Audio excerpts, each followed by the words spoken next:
देव की जय। बंदी छोड़ कबीर परमेश्वर जी की जय। बंदी छोड़ गरीबदास जी महाराज जी की जय। स्वामी राम देवानंद जी गुरु महाराज जी की जय।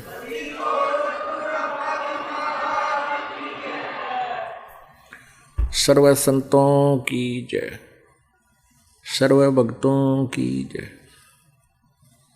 धर्मी पुरुषों की जय। श्री काशी धाम की जय, श्री छुडानी धाम की जय, श्री करौथा धाम की जय, श्री बरवाला धाम की जय। सत साहिब गरीब नमो नमो सतपुरुष को नमस्कार गुरु की नहीं। सुर नर मुनिजन साधुआं संतों सर्वसदी नहीं। सतगुरु साहिब संत सब दंडोतम प्रणाम। आगे पीछे मध्य हुए तिनको जा कुर्बान। नराकार निर्विषम काल जाल भयभंजनम निर्लेपम निज निर्गुणम। अकल अनुबेशम धुनम सोहम सुरति समापतम। सकल समाना नीरतलय उज्ज्वल हिरंबर हरदमम बेपरवा अथा है वार पार नहीं मज्जतम। गरीब जो सुमर सिद्ध होई गणनायक गलताना। करो अनुग्रह सोई पारस पद परवाना। आदि गणेश मनाऊं गणनायक देवन देवा।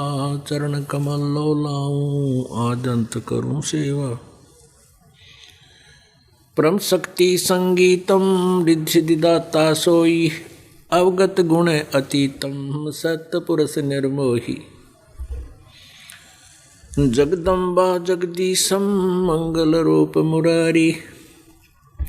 तन मन अर्पों शीशम भक्ति मुक्ति भंडारी। सुर नर मुनि जन जावे ब्रह्मा विष्णु महेशा। शेष सहस मुख गावे पूज आदि गणेशा। इंद्र कुबेर सरीखा वरुण धर्म राय ध्यावे। समर्थ जीवन जी का मन इच्छा फल पावे। 33 कोटि आधारा जावे 88। उतरे भवजल पारा कट है यम की फांसी। 33 कोटि आधारा जावे 88। उतरे भवजल पारा कट है यम की फांसी। कर जोरूं विनती करूं धरूं चरण पर शीश। गुरु जी राम देवानंद जी महाराज जी ने दियो नाम बख्शीस। कोटि कोटि सिजदा करूं कोटि कोटि प्रणाम। चरण कमल में राखियो मैं बांधी जाम गुलाम। कुत्ता हूँ गुरुदेव का रामपाल दास का नाम। गले प्रेम की जेवड़ी जांखें चोवा जाऊं। तो करो तो बावड़ू दूर दूर करो तो जाऊं।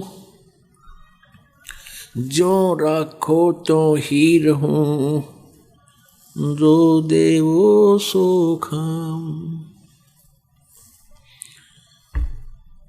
7 द्वीप 9 खंड में गुरु से बड़ा न कोई।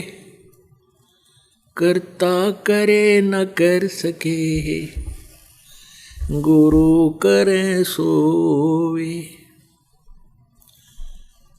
गुरु बड़े गोविंद से मन में देख विचार।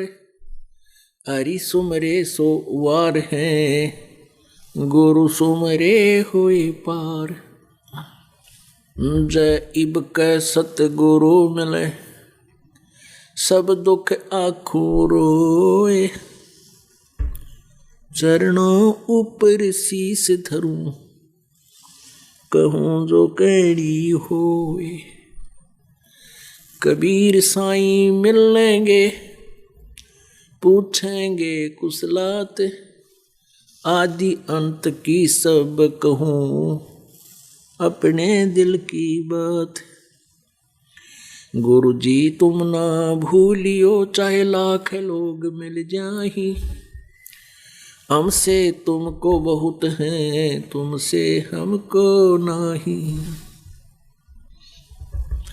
तुमरे विसारे क्या बने, मैं किसकी शरण में जाऊं, शिव ब्रंच मुनि नारदा, तिनके हृदय न समाऊं।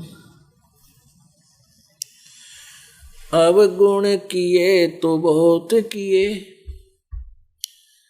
करत न मनिहारे, बावे बंदा बख्श दियो, बावे गर्दन उतार। अवगुण मेरे बाप जी, बख्शो गरीब नवाज, जो मैं पूत कपूत हूँ, बोहर पिता को लाज।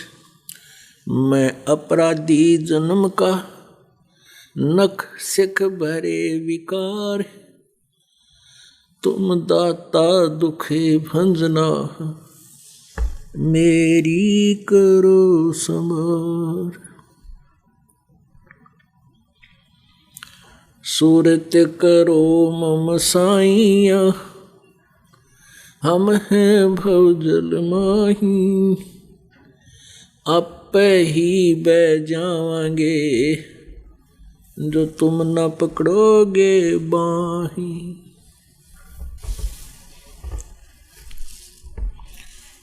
परमपिता परमात्मा पूर्ण ब्रह्म कबीर परमेश्वर जी की असीम कृपा से आप जी को यह सत्संग सुनने को प्राप्त हो रहा है। परमात्मा कबीर जी स्वयं ही अपनी महिमा और यथार्थ ज्ञान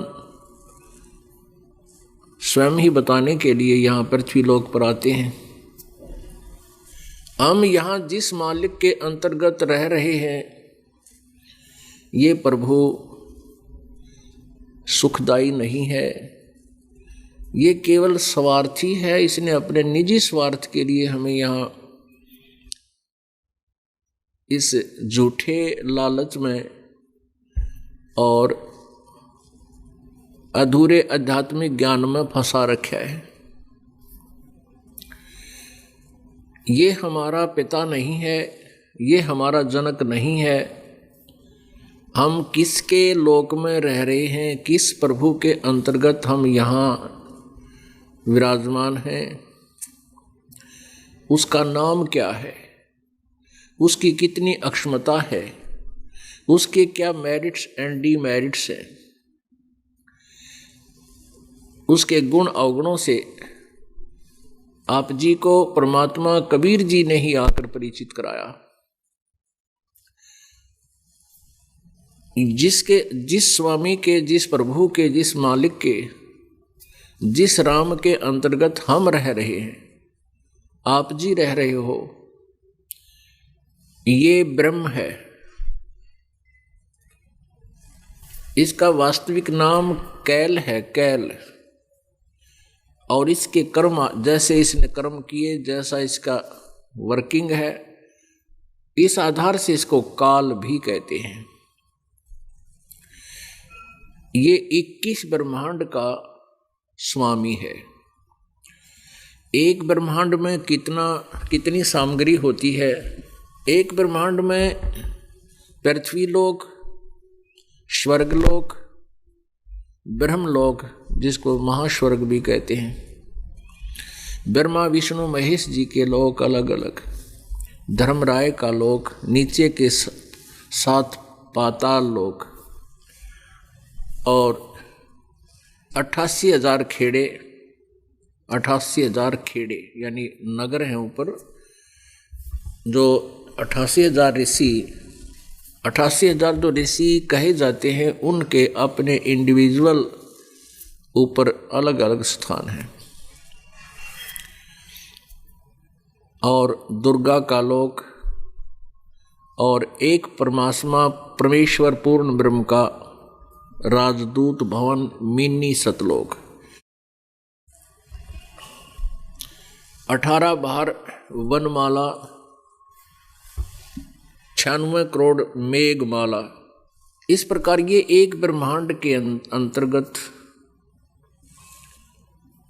ये इतना सामग्री है, इतना मटेरियल है, इतनी व्यवस्था है।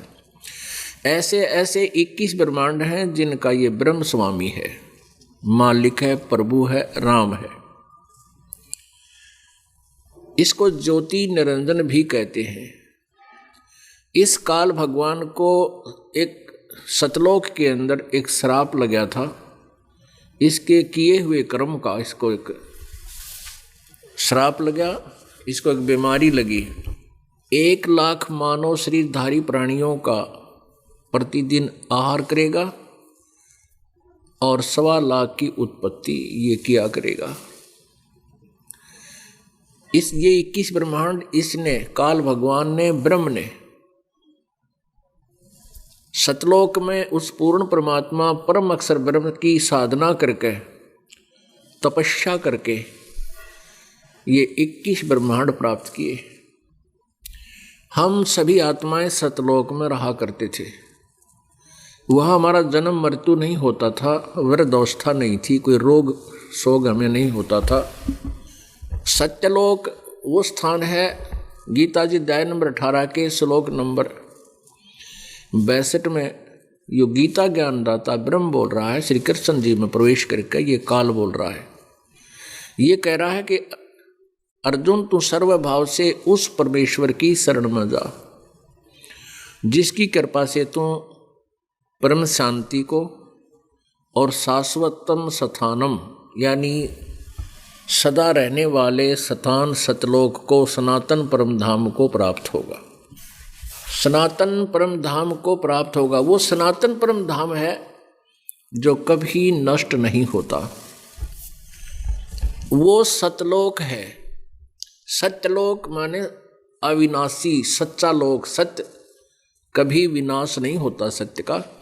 उसको अमरलोक भी कहते हैं, सतलोक भी कहते हैं। तो सत्यलोक के अंदर इस काल भगवान ने उस पूर्ण परमात्मा की तपस्या करके ये 21 ब्रह्मांड प्राप्त किए थे। और हमने गलती की, हम अपने परमात्मा को छोड़ के अपने जनक को, अपने मालिक को, जो सर्व सुख हमें प्रदान कर रहा था, तो हम इस काल के ऊपर आसक्त होकर इसके साथ इसको वहाँ से निष्कासित कर दिया और साथ में हमारे को भी परमात्मा ने सतलोक से निष्कासित कर दिया। अभी 4 दिन का ये सत्संग आप सुनोगे, कंटिन्यूस सुना, लगातार सुनते रहना। इस दौरान काफ़ी डिटेल विस्तृत जानकारी आपको दी जाएगी। अब यहाँ तो सत्संग प्रारंभ करने के लिए एक भूमिका तैयार करते हुए ये हिंट्स दिए जा रहे हैं। जिन पुण्यात्माओं ने कई बहुत पुराने समय से सत्संग सुन रखा है, सुनते आ रहे हैं, तो वो आसानी से समझ रहे हैं इन कोड वर्डों को। ये हिंट्स हैं छोटे छोटे। तो इसको श्राप लगा था, इसने वहाँ गलती की थी दुर्गा को। जो ये दुर्गा है, बाद में इसने अपनी पत्नी इसको बना लिया। दुर्गा ने इससे बहुत आग्रह किया था दुष्कर्म ना करने का और वचन से सृष्टि उत्पत्ति करने का, लेकिन ये नहीं माना था। जिस कारण से परमेश्वर ने हम सभी को, जो अपने परमात्मा से विमुख हुए थे और इस नकली स्वामी को स्वामी मान लिया था, सबको वहाँ से निष्कासित कर दिया। उस सतलोक में हमें कोई दुख नहीं था, ना रोग था, ना कोई शोक था, ना मृत्यु थी, ना वृद्ध अवस्था थी, जरा मरण नहीं था। अर्थात हम अति सुखी थे। और हमारी एक नेचर है, जब हम सुखी होते हैं तो हम भगवान से दूर होते हैं, बकवादों की तलाश करते हैं, शराब पीने लग जाते हैं, सिगरेट पीना शुरू कर देते हैं, बड़ी बड़ी कोठियाँ बनाना शुरू कर देते हैं और परमात्मा की भक्ति का हमें समय नहीं होता, हमारी रुचि नहीं बनती। तो हम वहाँ सुखी गने थे, जिस सुख के कारण हम भगवान भूल गए। परमात्मा के भूल जाने से हमने इस काल की एक्टिंग, जो खड़ा होकर तपस्या कर रहा था, परमात्मा ने हमें बहुत बार संकेत दिया, आकाशवाणियां की कि बच्चों तुम इसकी क्रिया पर ध्यान मत दो।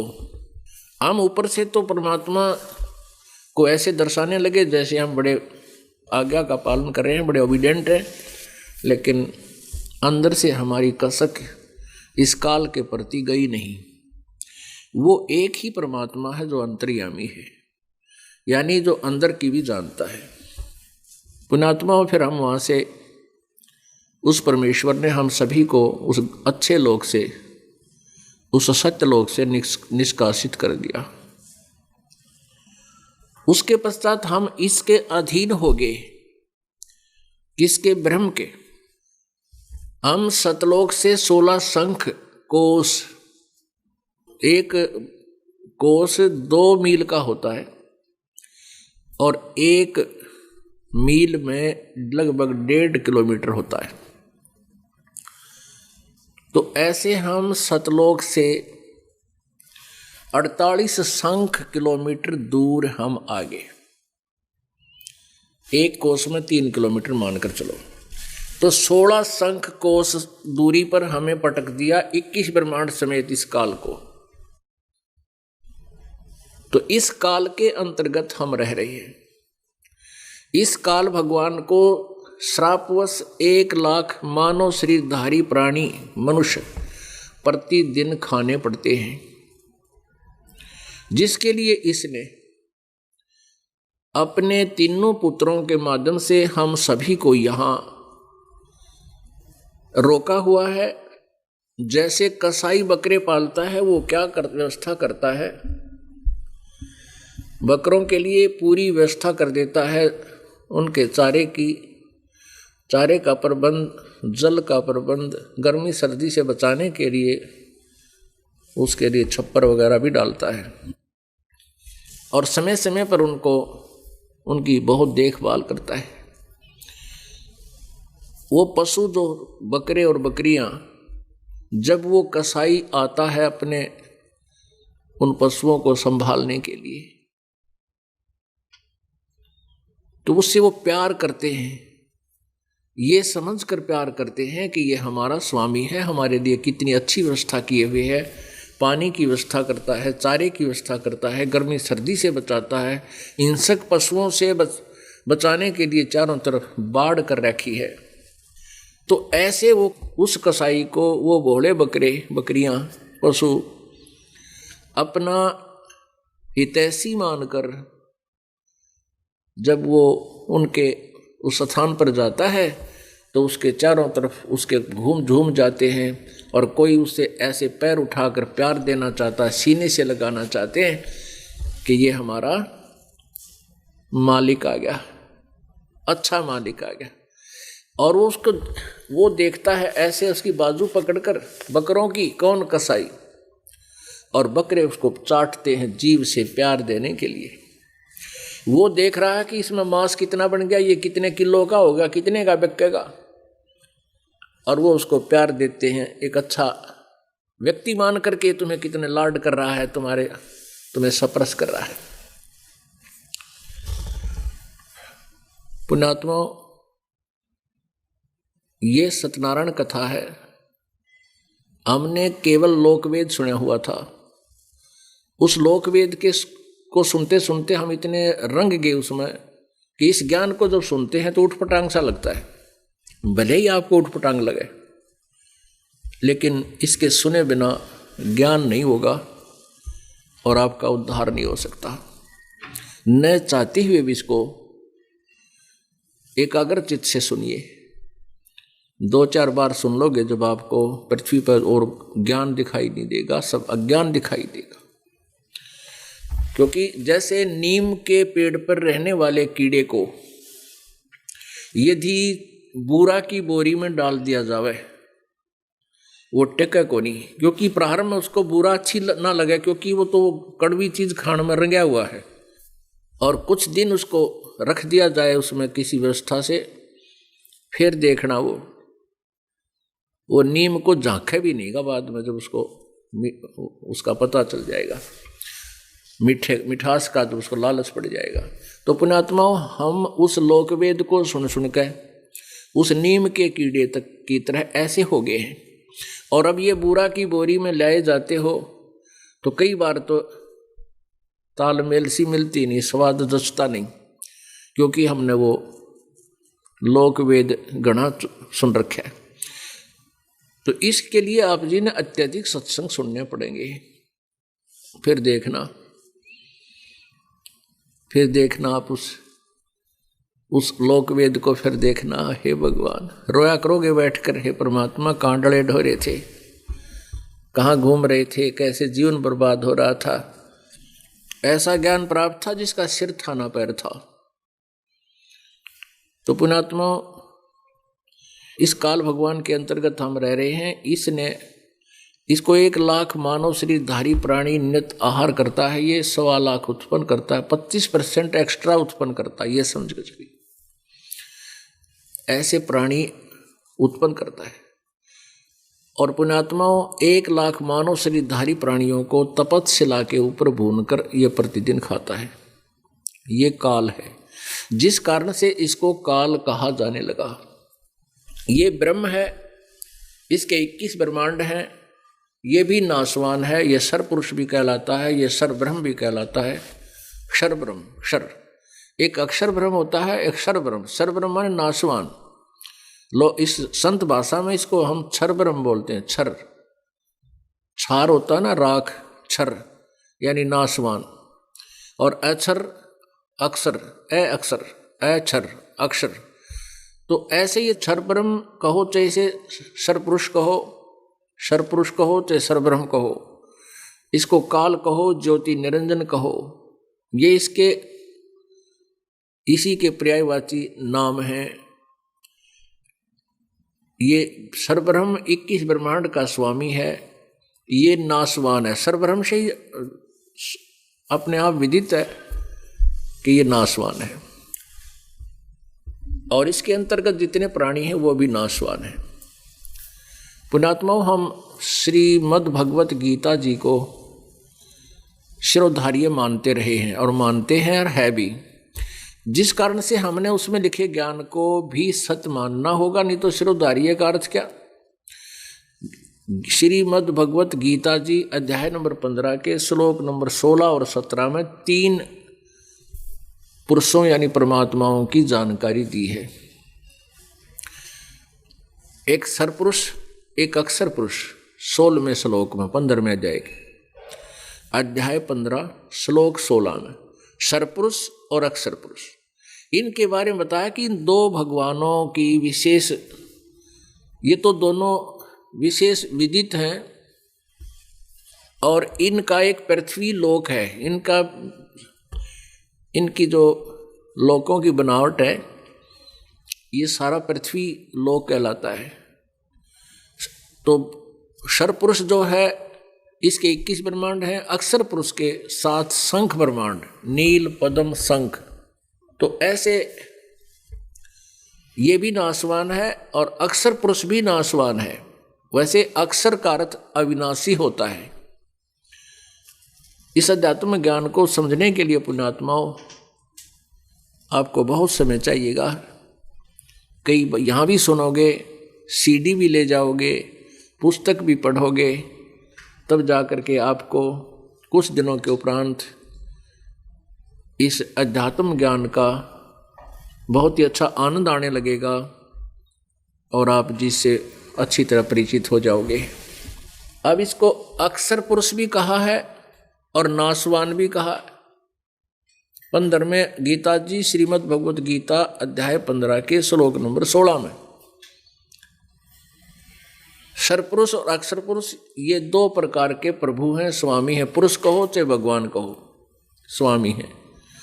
और इनके और तथा इनके अंतर्गत जितने भी प्राणी हैं वो सब नाशवान हैं। स्थूल शरीर नाशवान है, जीवात्मा किसी की नहीं मरती। इससे सिद्ध है कि ये सरपुरुष भी नाशवान, अक्षर पुरुष भी नाशवान। श्रीमद् भगवत गीता अध्याय नंबर 15 के श्लोक नंबर 17 में तुरंत कहा है कि उत्तम पुरुष तु अन्य परमात्मा इति उदाहरते है। यह लोकतर्यम आविश्य विवर्ती अव्यय ईश्वर है। उत्तम पुरुष है, पुरुष माने प्रभु, स्वामी, श्रेष्ठ स्वामी। उत्तम माने श्रेष्ठ।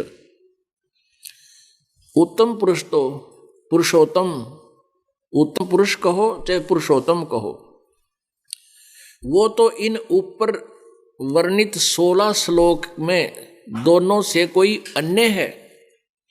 शरपुरुष और अक्षर पुरुष से कोई अन्य है, और वही तीनों लोकों में प्रवेश करके सबका धारण पोषण करता है। वो अविनाशी परमात्मा है, वो अविनाशी परमेश्वर है, और उसी को परमात्मा कहा जाता है। अब इसमें 3 सरपुरुष और अक्षर पुरुष, और इनसे भिन्न कोई और पुरुषोत्तम वही है जो तीनों लोकों में प्रवेश करके सबका धारण पोषण करता है। वो अव्यय ईश्वर है, अविनाशी परमात्मा वो है। अब वो कौन है? गीता जी अध्याय नंबर 8 के श्लोक नंबर 1 में अर्जुन ने इस गीता ज्ञानदाता से पूछा कि हे प्रभु, आपने अध्याय नंबर 7 के श्लोक नंबर 29 में 29 में जिस तत्ब्रह्म के बारे में कहा है कि उस तत्ब्रह्म को जानकर सारे अध्यात्म ज्ञान को जानने के पश्चात और सब कर्मों से परिचित होने के पश्चात साधक केवल जरा और मरण से ही छूटने का प्रयत्न करता है, यहाँ के किसी नकली सुख की डिमांड नहीं रखता, इच्छा नहीं रखता। तो 8वें अध्याय के प्रथम मंत्र में अर्जुन ने पूछा वो किम तत्ब्रह्म, वो तत्ब्रह्म क्या है? इसका उत्तर 8वें अध्याय के 3रे श्लोक में गीता जी में दिया है गीता ज्ञानदाता ने कि वो परम अक्षर ब्रह्म है। वो परम अक्षर ब्रह्म है। है। अब अक्षर ब्रह्म कहो चाहे ब्रह्म कहो, पुरुष कहो, प्रभु कहो, स्वामी कहो, राम कहो, गॉड कहो, अल्लाह कहो, ये जो ब्रह्म है ये सरपुरुष है, शरपुरुष। गीता जी अध्याय नंबर 17 के श्लोक नंबर गीता जी अध्याय नंबर 15 के श्लोक नंबर 16 में शरपुरुष और अक्षर पुरुष की जानकारी दी है। और जो 17वें श्लोक में कहा 15वें अध्याय के में कि उत्तम पुरुष है तू अन्य, वो परम अक्षर ब्रह्म है, वो परम अक्षर पुरुष है। सरपुरुष, अक्षर पुरुष और परम अक्षर पुरुष, शर ब्रह्म, अक्षर ब्रह्म और परम अक्षर ब्रह्म, वो परम अक्षर ब्रह्म है। गीता जी अध्याय नंबर 8 के श्लोक नंबर 5 और 7 में गीता ज्ञानदाता अपने विषय में बता रहा है कि अर्जुन तू मेरी भक्ति कर, मुझे ही प्राप्त होगा, तो युद्ध भी कर, मेरा सिमरन भी कर। गीता जी अध्याय नंबर 8 के श्लोक नंबर 6 में कहा है कि ये नियम है कि अंत समय में जो जिस भी इष्ट के भाव में भावित रहता है, यानी जिस भी इष्ट की पूजा, जो जिसकी पूजा करता है अंत समय में उसकी उसी में आस्था रहेगी। अंडरस्टूड है, तो नेचुरल है। तो जहाँ आशा तहाँ वासा होई, मन कर्म वचन सुमरियो सोई। जहाँ आशा होगी वहीं पर निवास होगा, वहीं आपका यहाँ से जाना होगा मृत्यु के समय। तो क्या बताया है कि 8वें अध्याय के 8, 9, 10 3 श्लोकों में ये क्लियर किया है कि वो कवियम यानी कबीर देव नाम का जो परमात्मा है वो अजर अमर है, दिव्य पुरुष है, वो परम अक्षर ब्रह्म है। उस परम अक्षर ब्रह्म की जो साधना करता है, पूजा करता है, तत्वदर्शी संत से उस 3 मंत्र का नाम जाप लेके गीता जी अध्याय नंबर 17 के श्लोक नंबर 23 में उस परम अक्षर ब्रह्म यानी सच्चिदानंद घन ब्रह्म की भक्ति यानी उससे मिलने वाले लाभ के लिए 3 मंत्र के जाप का निर्देश बताया है। गीता जी अध्याय नंबर 17 के श्लोक नंबर 23 में कहा कि ओम तत्सत इति निर्देश है ब्रह्मणे त्रिविध है समर्थ है। उस ब्रह्मणे माने सच्चिदानंद घन ब्रह्म यानी परम अक्षर ब्रह्म का ओम तत्सत, ये तीनों मंत्रों का जाप है। इसकी पूजा करने की भी विधि 3 प्रकार, त्रिविध सिमरता है। ये दास बताएगा, इस पृथ्वी पर दास के अतिरिक्त इस ब्रह्मांड में 21 ब्रह्मांड में ये जानकारी नहीं है किसी को। इस दास को कबीर परमेश्वर ने मेरे गुरुदेव जी के माध्यम से प्रदान की है। तो यहां बताया कि उस 3 मंत्र के जाप से उस परम अक्षर ब्रह्म की प्राप्ति होती है, और जो साधक अंत समय तक उसकी साधना करता हुआ शरीर त्याग कर जाता है, प्राणों को अच्छी तरह त्रिकुटी में स्थिर कर लेता है, क्योंकि हम उस श्वास का सिमरण करते हैं सांस के द्वारा, प्राणों के द्वारा। तो ये फिर हमारे लास्ट में अपने आप इतना सूक्ष्म मंत्र हो जाएगा, जब हमारा शरीर यहाँ से छूटेगा हम बरकुटी में यानी त्रिकुटी में पहुंच जाएंगे, और वहाँ परमात्मा आपको इस दास के रूप में मिलेगा, फिर हम सतलोक लेकर जाएगा। अब यहाँ ओम तत्सत, ये तो 3 मंत्र का जाप। तत् तो ये तत् और सत ये जाप नहीं करने के हैं। ओम ये सीधा ही जाप है सरपुरुष का, और तत् है ये अक्षर पुरुष का। तो ये तत् सांकेतिक है, यहाँ पर कोड वर्ड है, ये दास बताओगा। और ये ओम तथा साथ में ये तत् सांकेतिक मिलकर है, ये 2 अक्षर का ये सतनाम बनता है, सतनाम। और तीसरा जो सत मंत्र है वो भी ये दास बताएगा, ये सांकेतिक है। तो ऐसे वो तीनों मिलकर के फिर ये एक कंप्लीट जाप बनता है उस परम अक्षर ब्रह्म को पाने का। गीता जी अध्याय नंबर 8 के श्लोक नंबर 13 में गीता ज्ञानदाता कहता है कि ओम इति एक अक्षरम ब्रह्म व्यवहारन माम अनुसमरण ये प्रयाति तजंदेहम स याति परमाम गति। मेरा मुझ ब्रह्म का केवल एक ओम अक्षर है, इसको अंतिम समय तक शरीर छोड़कर जाते समय तक इसी का सिमरण करता हुआ जाता है, तो ओम नाम से जो लाभ होना है, मेरे से जो लाभ मिलना उसको प्राप्त होता है, वो मेरी परम गति है। तो यहाँ गीता जी अध्याय नंबर 8 के श्लोक नंबर 1, 3 और 5 से लेकर 10 तक ये दोनों भगवानों का सरपुरुष और परम अक्षर पुरुष, सरब्रह्म और परम अक्षर ब्रह्म, इन दोनों की भक्ति का ये गीता ज्ञानदाता अपना भी यानी ये सरब्रह्म है और परम अक्षर ब्रह्म की जानकारी सांकेतिक दे रहा है। इन दोनों की जानकारी ये स्वयं ही दे रहा है, लेकिन सांकेतिक दे रहा है कि उस परमात्मा के पाने का वो 3 मंत्र का जाप है। गीता जी अध्याय नंबर 4 के श्लोक नंबर 34 में कहा कि उस परमेश्वर परम तत्व परमात्म तत्व की सच्चिदानंद घन ब्रह्म की जानकारी सच्चिदानंद घन ब्रह्म की ही वाणी में लिपिबद्ध है। गीता जी अध्याय नंबर 4 के श्लोक 32 और 34 में ये प्रमाण दिया है कि उस सच्चिदानंद घन ब्रह्म की वाणी में आध्यात्मिक अनुष्ठानों का विस्तार से वर्णन किया हुआ है। उस परम अक्षर ब्रह्म की वाणी में उन्हीं परमात्मा के मुखारविंद से वाणी उच्चारित है, और उस परमात्मा के मुख से उच्चारित वाणी को ब्रह्मणे मुखे गीता जी अध्याय नंबर 4 के श्लोक 32 में कहा। तो उस ज्ञान को जो सच्चिदानंद घन ब्रह्म ने स्वयं आकर के बताया है, जानकारी दी है, अपने मुखारविंद से बोला है, वो तत्व ज्ञान है। गीता जी अध्याय नंबर 4 के श्लोक 34 में कहा कि उस ज्ञान को तू तत्वदर्शी संतों के पास जाकर समझ। यानी वो ज्ञान गीता जी के ज्ञान से भिन्न है, एक्स्ट्रा है। जो गीता जी का ज्ञान है वो तो है, वो क्लियर कर रखा कि मेरा तो एक ओम अक्षर है, नथिंग एल्स। और इससे एक्स्ट्रा जो ओम तत्सत ये मंत्र है, ये तत्वदर्शी संत बताओगा इसकी डिटेल। उस तत्वदर्शी संत से जाकर समझ, और कैसे समझ, विनम्र भाव से प्रार्थना कर, कपट छोड़ के इसे अनमोल मंत्र को जो तू प्राप्त करने जा रहा है, तो आपके अंदर बहुत ही सरलता, विनम्रता और निष्कपटता होनी चाहिए।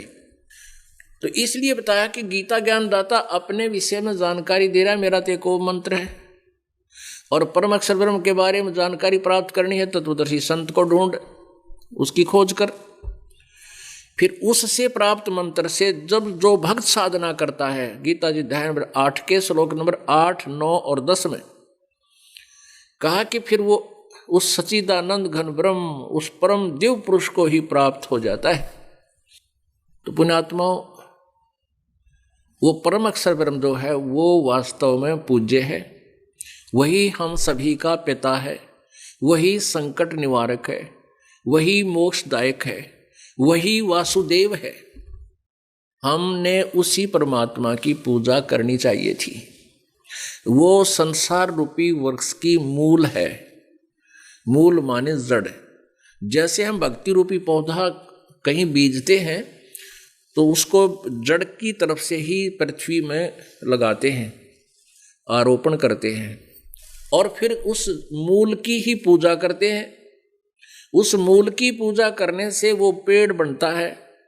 पेड़ बन करके फिर तीनों देवता रूपी शाखा, रजगुण ब्रह्मा, सतगुण विष्णु, तमगुण शिवजी रूपी शाखाओं के फिर ये फल लगते हैं टहनियों के।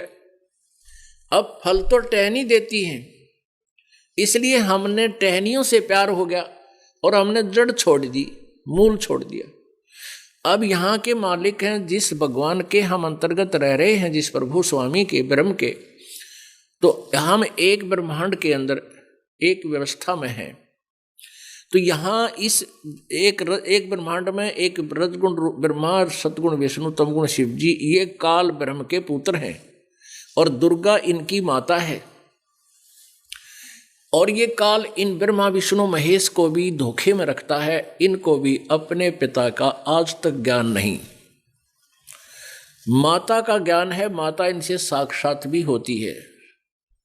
हम यहाँ गलती करते रहे कि हम ब्रह्मा विष्णु महेश, क्योंकि ये हमें लाभ देते हैं, ये हमें लाभ देते दिखाई देते हैं कि जो हमारा वर्क डन है, जैसा कर्म आप जी ने किया है वैसा ही ये फल देते हैं। यदि आपके पुण्य हैं तो आपके पुण्य पूरे देंगे ये। उसमें कोई बाधा आती है, आप इनको पुकारते हैं, ये तुरंत आते हैं। और आपके ऊपर कोई पाप कर्म आपके हैं, उन पाप कर्मों को भी ये पूरा देते हैं, उनको भी नहीं छोड़ेंगे आपको। यानी आप पर कोई सुख है तो उसमें भी बाधा नहीं आने देंगे, और जो आपके ऊपर पीड़ाएं हैं उसको भी पूर्ण रूप से आपको ये देंगे ही देंगे। अपनात्माओं, जब हमारे ऊपर कोई आपत्ति आती है, हम पुकारते हैं परमात्मा को, तो परमात्मा क्योंकि इनकी ड्यूटी है, इनके पास ऑटोमेटिकल अलार्म पहुंच जाता है, टेलीफोन पहुंच जाता है और ये उस भगत के पास पहुंच जाते हैं ऋषि साधु। और कुछ ऐसे ऋषि साधु जिनको ये साक्षात भी दर्शन दे देते हैं, उनकी दिव्य दृष्टियां काम करने के कारण वो उनके दर्शन कर लेते हैं। तो उन ऋषियों ने बात बिगाड़ दी, उनके पुण्य में कोई बाधा कर रहा था, उन्हें पुकारा, विष्णु जी पहुंच गए तो उन्हें विष्णु जी को भगवान मान लिया। ये पुण्यात्माओं, आपने कोई तंग कर रहा है, कोई आकर बचा दे तगड़ा आदमी, तो आप तो उसके समर्पित हो गए। हम ऐसे इन भगवाना के समर्पित होते चले गए और मूल मालिक को भूल गए, क्योंकि वो प्रोक्ष है। जड़ जो है वो दिखाई नहीं देती, इस वृक्ष की जड़ प्रोक्ष होती है। और बुद्धिमान व्यक्ति को अंडरस्टूड होता है कि जड़ है, हमें दिख नहीं रही लेकिन फिर भी साकार है। तो ऐसे इन अज्ञानियों ने परमात्मा पूर्ण ब्रह्म साकार है उसको निराकार मान लिया, क्योंकि इनकी वहां तक पहुंच रही नहीं, इनको प्रोसीजर का ज्ञान नहीं, सृष्टि रचना का पता नहीं था। तो इस प्रकार ये बातें बिगड़ती। तो हम परमात्मा पूर्ण ब्रह्म की पूजा त्याग कर रजगुण ब्रह्मा जी, सतगुण विष्णु जी, तमगुण शिव जी की ही पूजा करने लगे। क्योंकि हमारे ऊपर थोड़ी बहुत आपत्ति आती है तो ये हमारे अगर सुख शेष हैं, हमारे पुण्य शेष हैं वर्कडन, तो ये मदद करते हैं। तो इसलिए हम इन्हीं की पूजा करने लगे, इन्हीं को मालिक मान लिया। यह बात नहीं बिगड़ेगी। ये तो आप देखो, दुख में पुकार तो सभी करते हैं, ये तो हो ही नहीं सकता कि हम किसी ने याद ना करें। ठीक, अनजान पड़े में कोई किसी का ठोकर लागी, चलता पड़ गया, न्यू का गाय माँ मर गया, वो तो अलग बात है। लेकिन जो भक्त हैं वो माँ ने याद नहीं करा करें, उस टाइम परमात्मा को याद करते हैं, क्योंकि माँ का काम था पूरा हो लिया। माँ ने तो आपका बचाव बहुत कर लिया, गर्मी से, सर्दी से, भूख से, प्यास से, जब तक आप बालक थे। उसके बाद माँ का कोई रोल नहीं, आपका संस्कार चल रहा है और परमात्मा पूर्ण ब्रह्म ही आपकी रक्षा कर सकता है। तो हम उसको पुकारना छोड़कर अपने माँ बाप पर आगे, और कुछ थोड़े बहुत भक्त हैं जो ब्रह्मा विष्णु महेश तक सीमित हो गए, इन्हीं से पुकार करने लगे। जिनके संस्कार ठीक थे, पुण्य शेष थे, उनकी उन्होंने मदद कर दी, तो इन्होंने सोचा ये भगवान है। और जब उन पर आपत्तियां आई, ये भगवान, उन भगवानों को याद भी करते रहे, पुकार भी करते रहे, इनकी बिरान मिट्टी होगी जब ना है वो भगवान। यह बुद्धि काम हमारी कर नहीं थी, क्योंकि ज्ञान नहीं था। अब हमें इस अध्यात्म ज्ञान से, इस तत्व ज्ञान से, परमेश्वर कबीर जी द्वारा दिए हुए ज्ञान से अब हमें पता चल रहा है कि जो परमात्मा हमारा संस्कार चेंज कर सकता है, बदल सकता है, वो परमात्मा परम अक्षर ब्रह्म है। और उस परम अक्षर ब्रह्म का वास्तविक नाम कबीर देव है, कबीर साहब है, अल्लाहू अकबर है, गॉड कबीर है। अब जैसे अपने देश के प्रधानमंत्री जी का शरीर का नाम तो अन्य ही होता है, प्रधानमंत्री उनके पोस्ट का नाम है, पद का नाम है, पदवी का। तो ऐसे परम अक्षर ब्रह्म तो इनकी पदवी का नाम है, और कबीर देव उनके शरीर का नाम है। कबीर देव वेदों में कबीर देव, और हम अपनी लोकल लैंग्वेज में कबीर साहब। देव माने परमात्मा, प्रभु, स्वामी, साहब, कुछ भी कहो, गॉड कहो, अल्लाह कहो, देव कहो। कबीर देव, कबीर साहब का हम कबीर साहब कहने लगे। वेदों में कबीर देव, कुरान शरीफ में कबीर अल्लाह, कबीर अल्लाह, अल्लाहू अकबर, कबीरन, खबीरन, ये इस उसी का नाम है, उस परम अक्षर ब्रह्म का नाम है। जैसे गीता जी अध्याय नंबर 4 के श्लोक नंबर 34 में कहा है कि उस कबीर नामक उस सच्चिदानंद घन ब्रह्म के बारे में, उस तत्वदर जिसने आकर यहाँ तत्व ज्ञान प्रचार किया, उस तत्व ज्ञान को किसी तत्वदर्शी संतों से जाकर समझ, वो फिर तुझे परमात्म तत्व का ज्ञान देंगे, उस परम अक्षर ब्रह्म परमात्म। अब गीता जी का ज्ञान तो श्री कृष्ण में ब्रह्म बोल रहा है, सर्वब्रह्म। और अभी तक ये अज्ञानी ऋषि, महर्षि, ब्राह्मण हमें बताते रहे श्री कृष्ण बोल रहा है। यदि हम ये भी मानकर चलें, उनकी बात को थोड़ी देर के लिए मान लें कि श्री कृष्ण यदि ज्ञान दे रहा है, तो वो भी कह रहा है कि कोई मुझे कंप्लीट नॉलेज नहीं है, और वो तो परम अक्षर ब्रह्म है, उसकी पूजा करो, उसके लिए तत्वदर्शी संतों की खोज करो। तो वो श्री कृष्ण जी भी फाइनल गॉड गीता जी अनुसार नहीं हुआ। पुण्यात्मा, इस दास के साथ सबसे बड़ी समस्या ये आ रही है कि पूरा जो है ना हिंदू समाज, पवित्र हिंदू समाज के जितने भी अनुयायी हैं, ये गीता जी को अनमोल शास्त्र मानते हैं और गीता जी के विरुद्ध ज्ञान की गांठ बांध रहे हैं। सारी गीता जी के विरुद्ध ज्ञान इनको ग्रहण है, और सारी पूजा इनकी शास्त्र गीता जी के विरुद्ध है। गीता श्रीमद् भगवत गीता जी में ओनली एक ओम नाम के जाप का और इन 5 यज्ञों का वर्णन है। अनुष्ठान, जो धार्मिक अनुष्ठान यज्ञ करने चाहिए, और वो भी पूर्ण परमात्मा को इष्ट मानकर पूजा करनी चाहिए। धार्मिक अनुष्ठान करने चाहिए, यज्ञ करनी चाहिए। और किसी भी मंत्र का गीता जी में कोई विवरण नहीं है।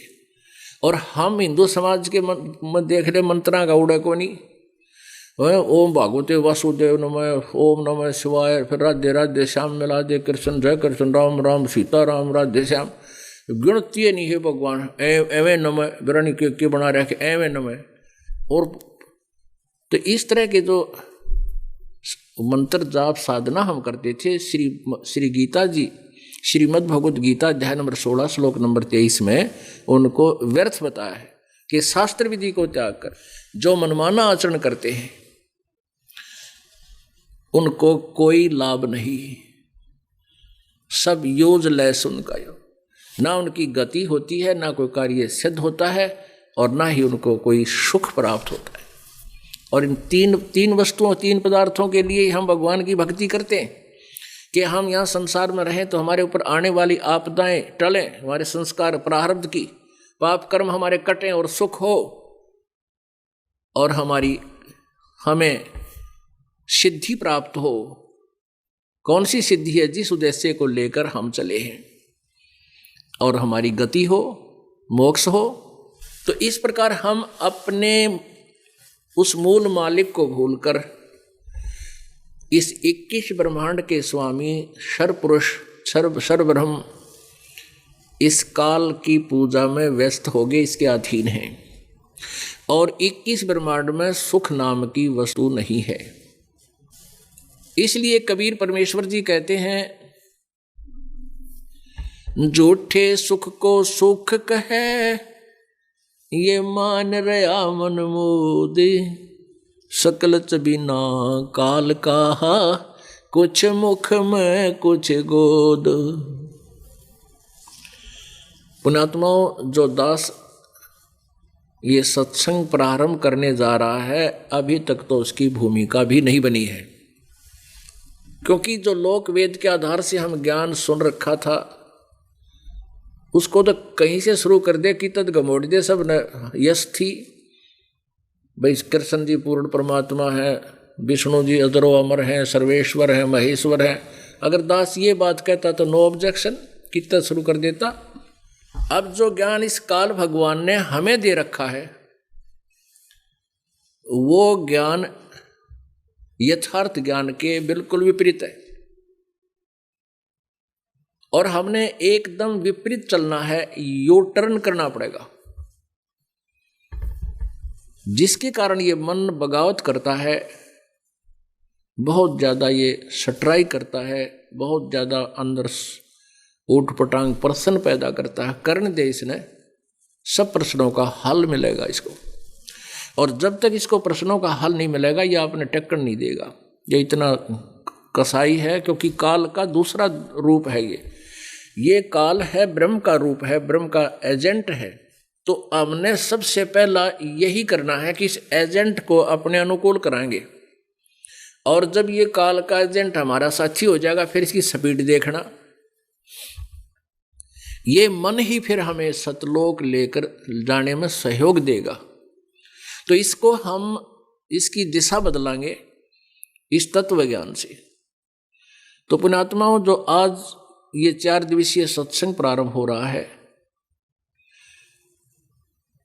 इसका उद्देश्य क्या है, ये किस उपलक्ष्य में है? पुण्यात्माओं, हम काल के जाल में फंसे हुए, हम जीव संज्ञा में हैं, और काल भगवान ने हमारे को अपने पूर्ण परमात्मा, अपने पिता, अपने जनक से दूर कर दिया। उसका, हमारे पिता का नामो निशान मिटा दिया, और हम इसी काल के को अपना स्वामी प्रभु मालिक मानकर इस ब्रह्म की पूजा को फाइनल पूजा मान बैठे। आप जी ने ऋग्वेद मंडल नंबर 9 और सूक्त नंबर 86 में दिखाएंगे, क्योंकि 4 दिन का समागम इसलिए किया जाता है, जो पुण्यात्मा 4 दिन इस ज्ञान न सुन लेंगे, उनके धन्य है उनके माँ बाप भी, क्योंकि वो सुनेंगे फिर घर पर जाकर बताएंगे। तो इस 4 दिन में ही सारा विवरण दिया जाएगा। ऋग्वेद मंडल नंबर 9 सूक्त नंबर 86 मंत्र नंबर 26 में कहा है कि वो परमात्मा, वो कबीर देव अपने भक्तों के रास्तों को सुगम करता है। भगत जो यजमान माने भक्त, उनके रास्तों को सुगम सरल करता हुआ और उनके विघ्नों का मर्दन करता है। उनके विघ्नों का यानी उन आने वाले संकटों को नष्ट करता है। और वो परमात्मा सतलोक से चलकर गति करके आता है, श्रेष्ठ आत्माओं को, अच्छी आत्माओं को मिलता है। अब आप जी को ये दिखाना पड़ेगा ताकि आपका जीवन सफल हो सके। पवित्र हिंदू समाज के पुण्य आत्माओं को ये दास उन्हीं सदग्रंथों से संतुष्ट करेगा, सच्चाई को उन्हीं सदग्रंथों के माध्यम से आपके रूबरू कराएगा जिनको आप एथेंटिक मानते हो, सत्य ज्ञान युक्त मानते हो। फिर आप जी को कोई ऑब्जेक्शन नहीं रहेगा। यदि ये दास वैसे वर्बली बतावे तो आप नहीं मान सकते, सपने में भी नहीं मान सकते, 100 वर्ष भी नहीं मान सकते। और इन सदग्रंथों को देखकर आज एजुकेटेड हैं सब बहन भाई बेटी बुजुर्ग युवा भक्त सभी शिक्षित हैं, और शिक्षित को फिर सदग्रंथ भी आज हमारे अनुवादित हैं हिंदी में। अब शिक्षा इसलिए परमात्मा ने इस समय में चरम सीमा पर पहुंचा रखी है, या 21वीं सदी जो है, तो इस 21वीं सदी में ये चरम सीमा पर इसलिए है कि अब ये ज्ञान भी चरम सीमा पर होगा और पूरे विश्व में फैलेगा। यह हाहाकार माचरी कितना घोटाले हो हैं, कितना कोई चोरी कर रहा है, कोई डाके मार रहा है, पैसे के अतिरिक्त इस इंसान को कुछ दिखाई नहीं दे रहा। ये दौड़ धूप समाप्त हो जाएगी, इस ज्ञान से होगी। तो इस ज्ञान से हम परिचित नहीं होंगे कि वो परमात्मा कौन है, कैसा है,